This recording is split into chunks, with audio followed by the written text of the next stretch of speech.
L'homme attacha une poche d'urine de quelqu'un d'autre à sa cuisse, puis injecta le sang de l'autre personne dans une fausse membrane d'empreinte digitale. Ensuite il la colla soigneusement sur son index. Après cela, il frotta vigoureusement son corps avec une brosse, jusqu'à ce qu'il ne reste plus aucune cellule morte sur sa peau. Après avoir fait tout cela, il osa enfin aller travailler, parce que leur identification au travail se faisait par analyse de sang. Et après le travail, il devait passer un test d'urine pour confirmer à nouveau. Ce n'est pas tout. Après chaque journée de travail, il nettoyait méticuleusement son clavier, pour éviter d'y laisser des traces de son propre corps. Mais il y versait des fragments de peau du propriétaire du sang. Puis il plaçait un cheveu préparé à l'avance sur un peigne. À la fin de la journée, il devait fournir un échantillon d'urine devant un médecin, puis le déposer sur l'appareil. L'ordinateur identifiait alors automatiquement l'identité. L'homme utilisait toujours l'urine de quelqu'un d'autre. Et s'il utilisait l'identité d'une autre personne, c'est parce que dans le futur, l'humanité était divisée entre les humains imparfaits et les humains parfaits. Les imparfaits étaient le résultat d'une conception naturelle, tandis que les parfaits étaient une race supérieure issue de la sélection génétique. Ils avaient des corps plus robustes et des esprits plus brillants. Ces personnes pouvaient exercer des professions prestigieuses, comme astronautes, alors que les imparfaits ne pouvaient occuper que des emplois de bas niveau, comme agents de nettoyage. John était le résultat de la conception de ses parents. Chaque bébé à la naissance devait subir un test génétique. Cette petite goutte de sang déterminait l'avenir d'une personne. Malheureusement,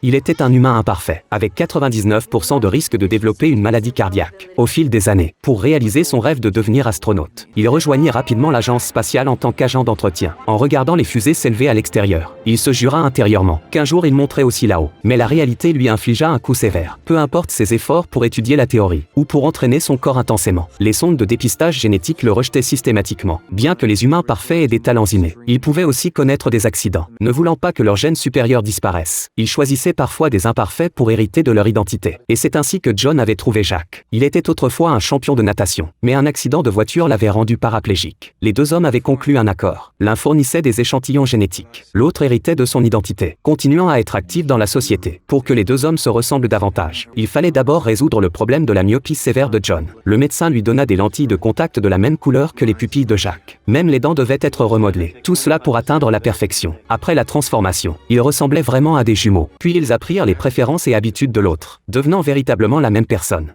de l'intérieur comme de l'extérieur. Ce jour-là, il allait enfin passer l'entretien à l'agence spatiale. Avant cela, l'autre avait préparé de nombreux échantillons génétiques. À l'agence spatiale, la première étape était le test génétique. L'écran affichait le nom et la photo de Jack. Sans surprise, il réussit l'entretien. Cette agence spatiale qu'il avait tant voulu intégrer. Un simple échantillon d'urine d'un humain parfait avait résolu le problème. Mais ce n'était que le début. Il ne pouvait pas laisser découvrir son identité d'imparfait. Donc chaque fois qu'il se douchait, il frottait son corps jusqu'à ce qu'il soit impeccable, évitant de laisser des tissus cutanés au travail. Mais alors qu'il préparait son voyage dans l'espace, un incident se produisit. Un cadre supérieur de l'entreprise fut mystérieusement retrouvé mort dans son bureau, tué par un clavier.